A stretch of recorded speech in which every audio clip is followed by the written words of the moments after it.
YouTube. So I want to do a video on the power supply voltage doubler circuit of in this case a dual 833A VTTC. But you can actually use this for a lot of vacuum tube coils.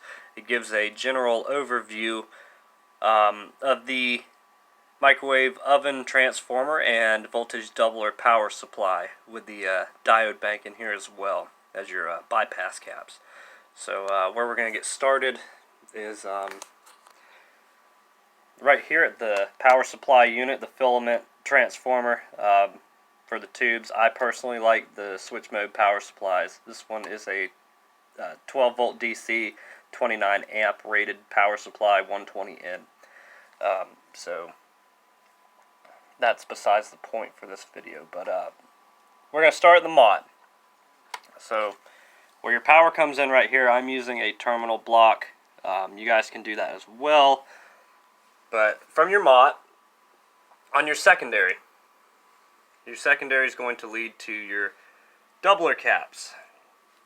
So depending on a schematic or personal preference, in this case I have 5UF 2100 volt AC doubler caps, and they're all in parallel. So right here you're going to run one side, all in parallel. And right here, this runs to the diode.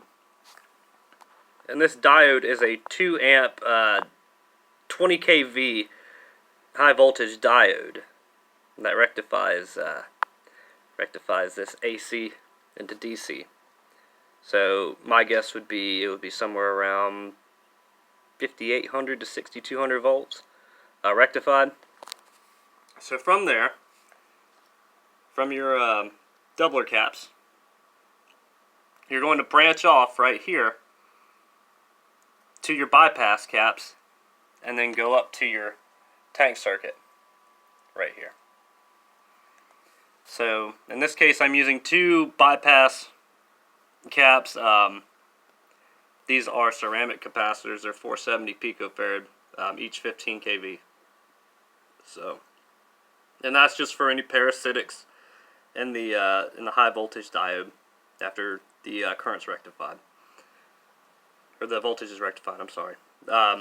So this is your high voltage right here, going from this side to parallel them. These two are in parallel, and then your neutral connection from your diode goes to the other side of one cap and then parallels to the other side, and then that branches off to ground.